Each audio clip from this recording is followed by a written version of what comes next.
This is Abe Friedtanzer from Awards Buzz. Very excited to be speaking with Moritz Binder about September 5. How are you today? I'm great, Abe. Thank you so much for having me. Of course. Can you tell me what you knew about the story in this film before coming to work on it? Yeah, well, actually, I was born and raised in Munich, and my parents were born and raised in Munich too. So the story was around in my family because my parents were exactly that age of the Marianne Gebhardt character in the book, and they taught me a lot about it. But I have to say that during the research process, I first that was the first time I really understood the full scope of it. What was most surprising to you that you feel like was missing? Well, what I really didn't know before is on how many levels Germany felt that day, and what led to that. I mean, um, that it was so much about sending out this new image of this liberal new Germany that led somehow to that opened the door kind of to that situation in the first place. It is interesting because I feel like that character you mentioned, Marianne, really does represent, Germany's guilty conscience. And from what I understand, that's sort of an amalgam of a few different people. That's not just one character. Can you talk about designing that character for this purpose? Absolutely. I mean, Marianne Gephardt is based on many people that were around. I mean, the Olympic Games, they provided translators like her to the broadcasters. And on that day, we learned from research, ABC grabbed every German they could grab. They even grabbed Rune Adler's driver, who was an older man, to get infos to do translations. So we tried to condense all that into one character. And then, as I mentioned, I knew from my parents this certain mindset of that time, of that young generation, and we really wanted to give her that that generation that's gonna say like, we are not them, we are not our parents, we are new. This is a new Germany, and this is kind of the mindset of the games because the German called the serene games, die heiteren Spiele. They try to show to the world that it's liberal and it's a different country, and seeing like that this whole thing maybe opened the door and to like seeing the outcome was heartbreaking, shattering, like devastating for that whole generation.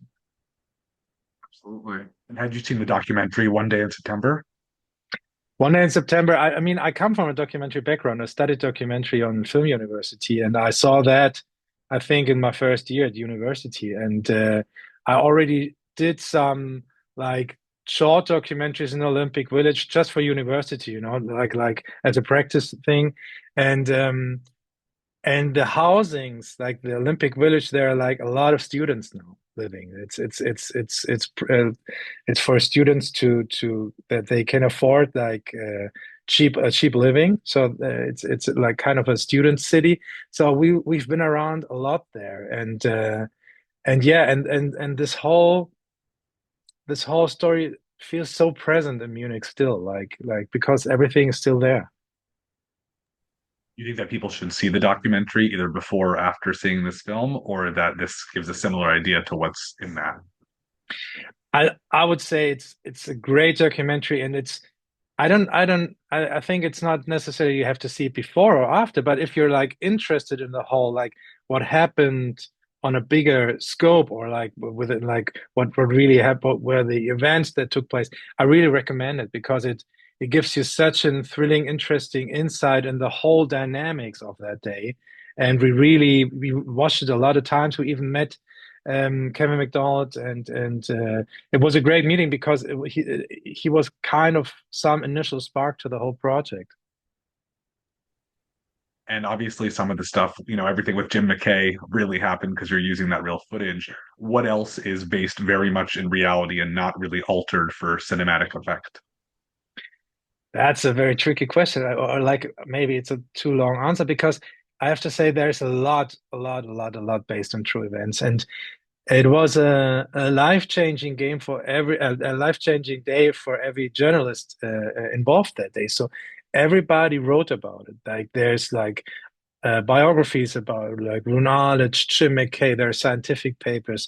There's a whole book of the head engineer who wrote about the studio lot he developed and about that day and what it meant, like from a technical perspective. So there was a lot of material, and in every book there is so much detail. So I would say most of the stuff that you think maybe is made up is based on real events. For example, that we talked to one of the runners who had to smuggle in the film cans, and he told us about getting interviewed in the Olympic Village because he was disguised as an athlete. So a lot of these details are based because you couldn't come up with it sitting at a desk, really.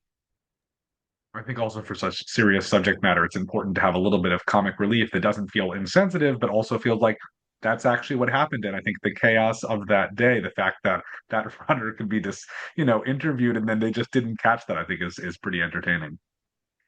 I think so too, and this is actually what they told us. Like Jeffrey Mason told us, or Jimmy Scheffler, the runner. It was to some extent kind of adventurous to try to get it done because it was never done before. So it at first it felt thrilling to them. I mean, because they were sports journalists trying to achieve something that was never done before, and by pushing out the camera and innovating stuff and overcoming obstacles. I think that was kind of until they went on air, it was kind of trying to get it right, trying to get it done. And then with the events unfolding, they started to think about what's happening, but there was still not much time, just like really tight time windows to decide on big questions. Having access to the real Jeffrey Mason, I assume, was a big advantage. What kind of insight did you get from him that you wouldn't have gotten just from, reading and research? Well, that was a lot. I mean, the first you have to know that the first Zoom call was maybe scheduled for half an hour because we thought we were talking just to AI witness, and it was I think after 2.5 hours when he said, "Guys, I think I have to charge next time," like jokingly because we were asking him so much, um, and it was so detailed. And from that on, he went with us over every draft of the script, and it was sometimes it was about the language because, for example, he told us that I mean you can say satellite, but we call it the bird, and we said, "Wow!" That was not something we would never have come up with. So we said, "Yeah, of course we say the bird." And it was a language, it was the attitude, it was the mindset, and it also was like because Rune Arlich wasn't around anymore, for example, and we really wanted to get him right. His way of authority was a very quiet one, for example, because in the first draft he's very straightforward, and then Jeffrey said, "No, no, no, no." Rune was always the most quiet in the room, but when he said something, everybody shut up. So that he really helped us with getting it right, like with the characters and the language and yeah, everything basically. What struck me, the scene I think that stuck with me most was where they discussed specifically, can we call these people terrorists on TV? And from what I understand, that was an actual conversation that happened. Yes, yes, we found that in I think Rune's biography where it is a little bit hidden between the sentences, but he talks about Peter Jennings and how he refused to call them terrorists. And then we talked to Jimmy Scheffler, the runner, who knew Peter Jennings very well because not only of that, but he was his assistant in the whole Olympic Games. And he said, "Yeah, yeah, being a Middle East expert," he said that's a too strong label. That's a, or like too simplifying thing. So then we thought, okay, this kind of, and he said, yeah, he refused to say it on the air. So we thought, okay, we have a kind of a who's the boss situation in that moment, and it's such a very important topic. I mean, nowadays especially, but it is such an important topic. And how do you label like a certain group of people on the air? And I was so relieved reading this because okay, that's good because then we don't have to make up a discussion. There was a discussion happening. So yeah, I was really happy always when we found something that felt important to us and that is based on true events. I think obviously the release timing of this film is coming at a sort of tempestuous time for the Middle East and where a lot of tensions are really very bad again. do you feel like people are giving this film a fair shake, or there are some who sort of are dismissing it without really considering and having the chance to hear what it says? I just can say, I mean, you have to know that we already finished the editing before October 7th. So we, from that on, had like a constant discussion and conversation within our group is our movie still appropriate? Does it tell the right story? And we said yes, it tells the story like about the journalistic questions on how to report on a crisis like this, what questions come up with that. And I totally understand everybody who's like bringing a lot of emotions to the movie, right? Like, and that's the thing. Everyone I talk to who's seen the movie gets that it's about the ethical journalistic questions. And this is something you really can't control as a filmmaker, is what emotion somebody brings to a theater. But we just hope that when you leave the theater, you have questions in your head like I have, like from working on the movie. It's like those questions back then are still super relevant for journalists today, but also for us having a smartphone, being on social media, being part of the news cycle. Those questions became questions for everybody. And I really hope that people take that away when they leave the cinema. I think also the idea of, spreading news that's incorrect. And in this case, you see people toasting each other and celebrating, which I don't think we have Yes. time for in this day and age, but the same idea of, premature confirmation on things, which then just gets out there like that. Yeah, that was heartbreaking when we found out in research that, I mean, it was actually the German TV who broke the news, like the state TV, and it was even Reuters put out a wire. There were like already newspapers printed with. I mean, that was the most, that was something that was super devastating. But we couldn't show that when Jeffrey Mason said that, and I think Jim McKay says it in his biography too. When they went home, they already knew the outcome, and they were driving home and they were seeing like the newspapers at the like displayed for selling, and still with the good news as the headline. That was, I think, a whole media apparatus learned so many important things that day, or like it was like a turning point for, because that live coverage was never done before. Absolutely. And how has this film been received in Germany? Very well, I have to say. We had like the audience is liking it very much because I think they have a special connections to the event, but also the politics. We had like a screening with politicians, and there's like a task force right now, like trying to find out what really happened that day and on how many levels Germany failed, because the interior minister of Germany founded that, because it's still unclear at some certain points why they decided to do this or that, and they really want to get it. It's not because of our movie, but it was just the same timing, and but they watched the movie closely, and we talked to them, and they said like they really appreciated our research because there was things in there they found in research too. So that it's a good process, and it's a good reason to talk about it, I would say, the movie. And you're Oscar nominated for Best Original Screenplay, which is very exciting. Congratulations. And you're in a field of scripts that are all great, but remarkably different, I think, from this film. Have you had a chance to see some of your competition?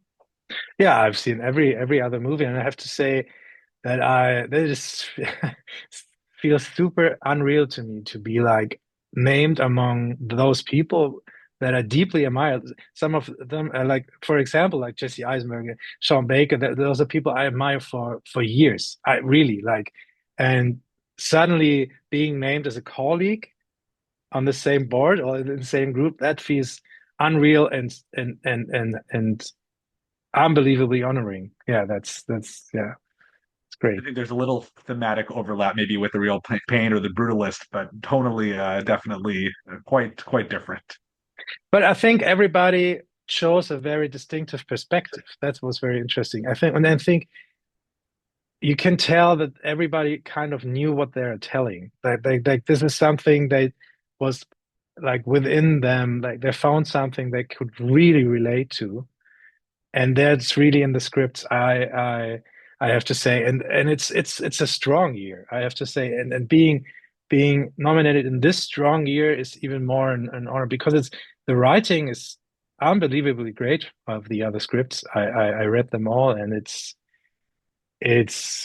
still a mystery to me, or not a mystery, but it's still I can't really realize it being among those people. What's next for you?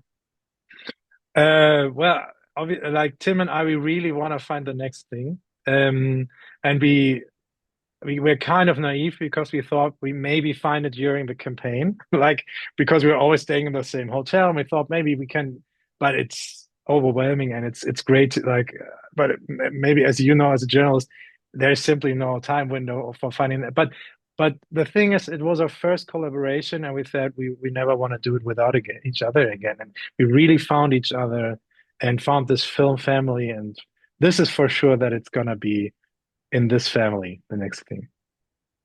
Well, having spoken to Tim, I think it means I have no idea what to expect since I think this was a huge departure from what he's done before. But Yeah, I'm definitely intrigued, and we'll keep an eye on what you're both doing.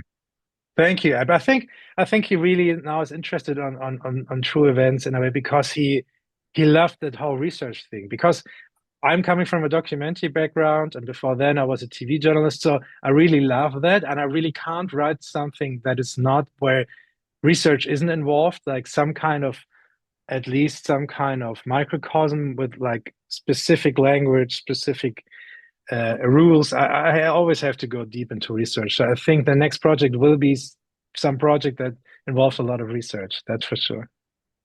Wonderful. Well, I wish you plenty of luck with that. Look forward to seeing what happens. Thank you so much for taking some time to speak with me today. Sure, Abe. Thank you. Thank you so much for these great questions. Thank you.